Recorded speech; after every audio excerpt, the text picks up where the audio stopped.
1969 AFL rookies had a rough start to their careers, but all 10 of them eventually excelled and played at least 5 years, with 8 of them playing at least 8 seasons, with the exception of one player, the highly multi-talented quarterback Greg Cook.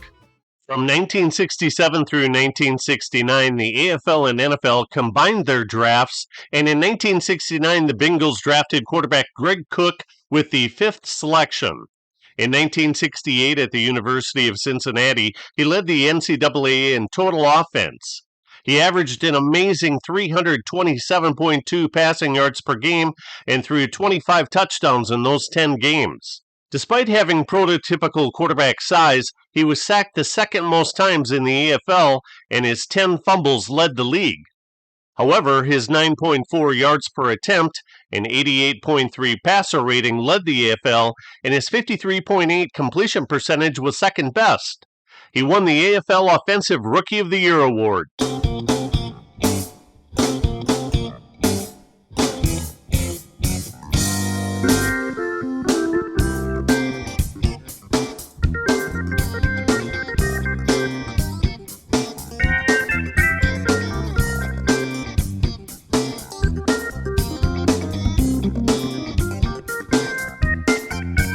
In Cook's second start in Week 2, he completed 14 of 22 passes for 327 yards and 3 touchdowns.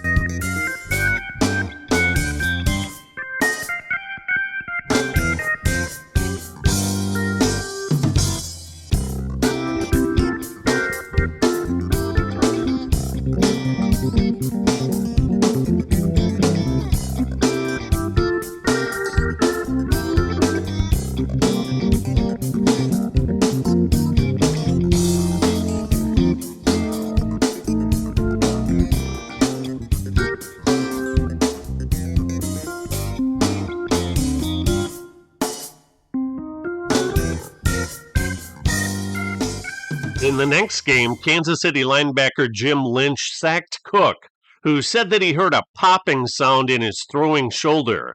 He missed weeks 4, 6, and 7 due to the injury. Head coach / general manager / president / principal owner Paul Brown turned to backup quarterback Sam Wyche to guide the offense.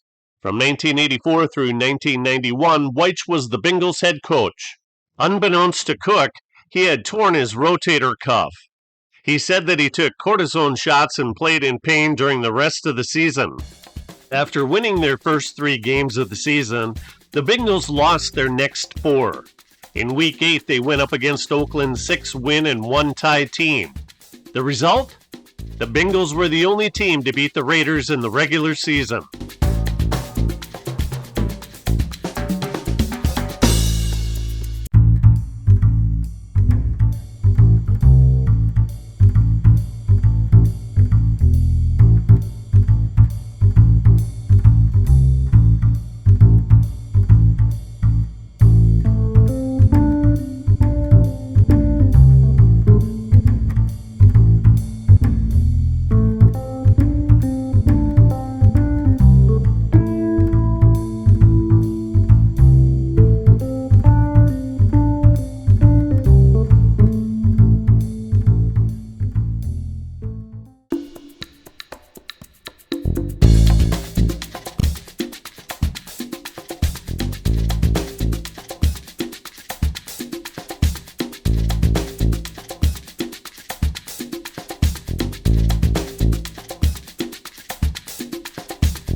Cook's rotator cuff deteriorated and he had surgery after the season. It was then discovered that Cook also had a partially detached biceps muscle. After 3 operations and not playing in the 1970 and 1971 seasons, he retired in 1972, only to come out of retirement and play 1 game in 1973 and complete 1 pass. That was it.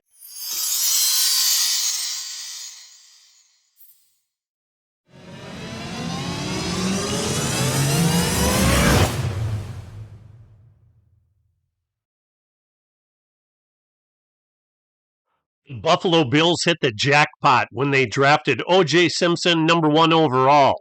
At USC, he finished second in the 1967 Heisman Trophy vote and won it in 1968. In 2 years at USC, he rushed for 3,124 yards and 33 rushing touchdowns.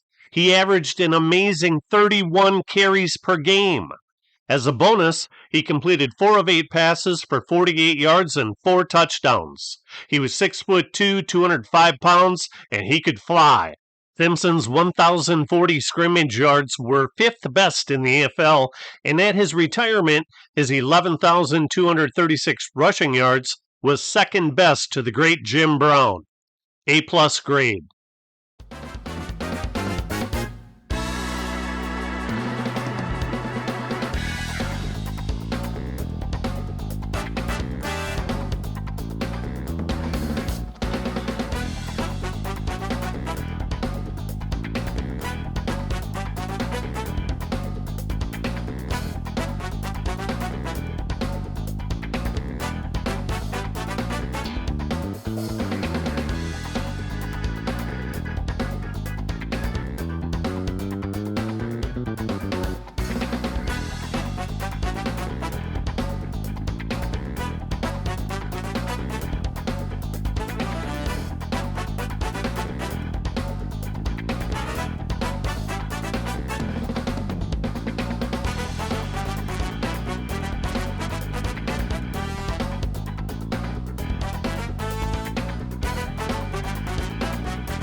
The Patriots selected 6'4", 205-pound wide receiver Ron Sellers with the 6th selection.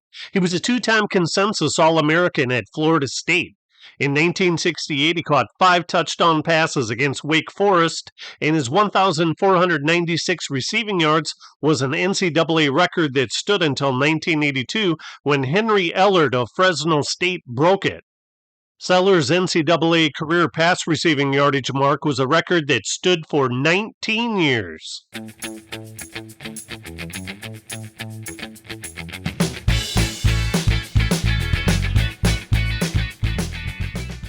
Sellers only had 27 catches as a rookie, but they were good for 705 yards, a huge 26.1 average, which is the 7th highest all time. He was a big play receiver who averaged 19.5 yards per catch over his career, and he caught one touchdown pass every 6.2 catches.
On July 13, 1972, he was traded to the Dallas Cowboys for a third-round draft pick. He caught 31 passes with 5 touchdowns and a sparkling 21.1 yards per catch.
He was traded again in 1973, this time to the Miami Dolphins, who already had plenty of talent at wide receiver. Sellers battled injuries and only caught 2 passes in 3 games played. His career ended on December 10, 1974, when the Dolphins released him. The Broncos drafted 9th, but traded their pick to the Chargers on August 15, 1967, for quarterback Steve Tensey. He was a 4th-round draft pick with great size for a quarterback, but was yet unproven, as he had only started 2 games in 2 years. In 4 years with the Broncos, he struggled with a very low 43% completion ratio. He threw 38 touchdown passes against 45 interceptions. In 1967, his 39 sacks led the AFL.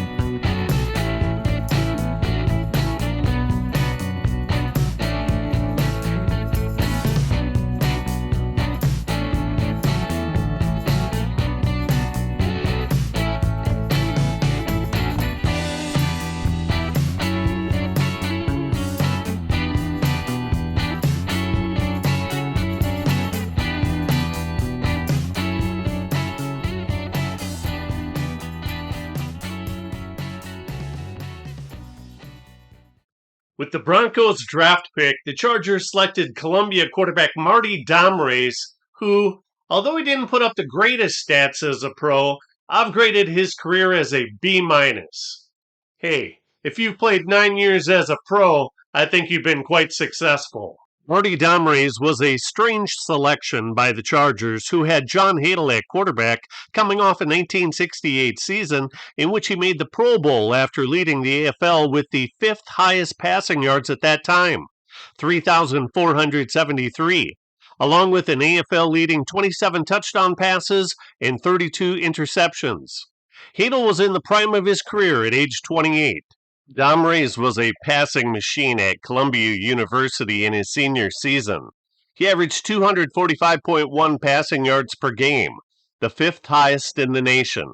In 1969, he started 4 games due to John Hadle injuries, and he played in 6 others. He only threw 2 touchdowns with 10 interceptions, a 42% pass completion ratio, and a terrible 29.3 passer rating.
Marty Dom was such an effective runner that future Hall of Fame head coach Sid Gilman designed running plays for him.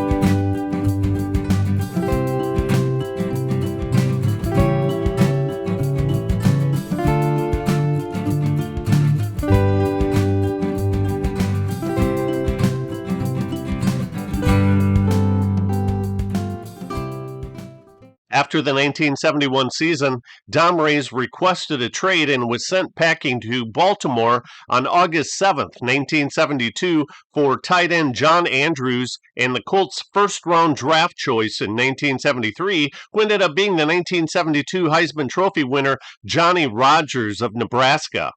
The 1972 season was by far Dom best season.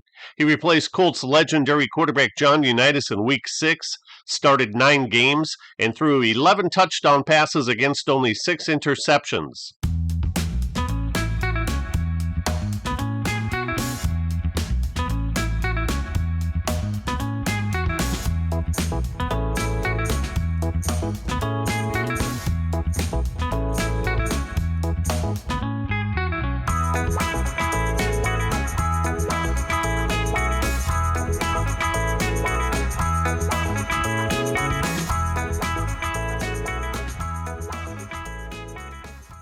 In contrast, his 1974 season was his worst.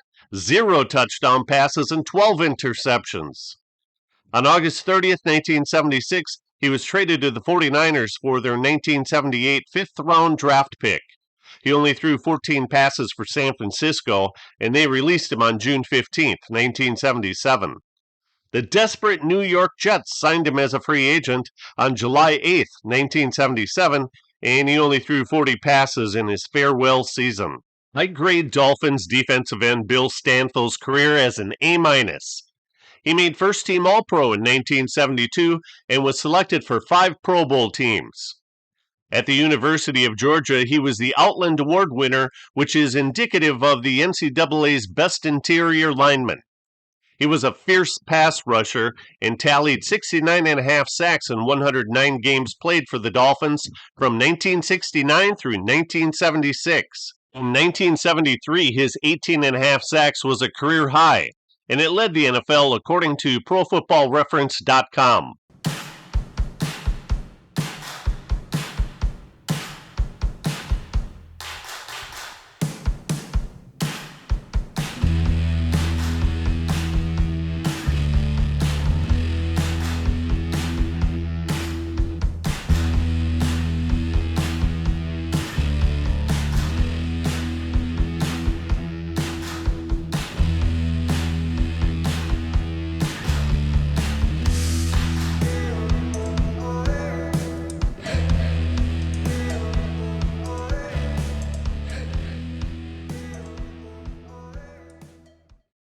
Linebacker Bob Babich was selected with the Chargers pick at number 18.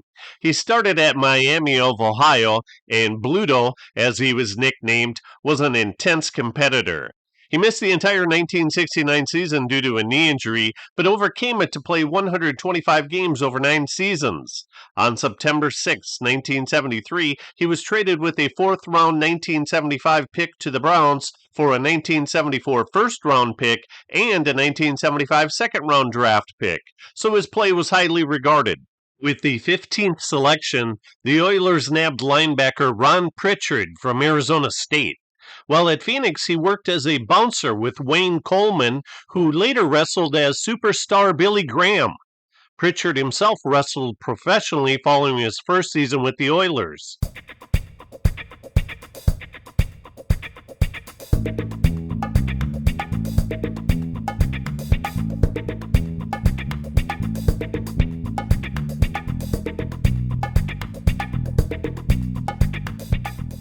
On October 25, 1972, he was traded to the Bengals that involved future Hall of Fame wide receiver Charlie Joyner. Pritchard played 9 seasons and earns a B- grade. At number 22, the Oakland Raiders selected defensive tackle Art Toms. He played 7 years for them and played in the 1969 AFL Championship game as well as AFC Championship games from 1973 through 1975. Unfortunately, he missed out on playing for the 1976 Super Bowl champion team due to injury. He was traded to the Eagles on August 31, 1977. B grade. Cornerback Jim Marsalis played on the Chiefs' Super Bowl winning team as the 23rd selection out of Tennessee A&I State University, which is now known as Tennessee State. He only had 1 touchdown pass against him in 4 years there. He had immediate success as a pro, and from 1969 through 1972, he started every game. He intercepted 2 passes in the 1969 AFL playoff game against the Jets, and 1 more in the 1969 AFL championship game.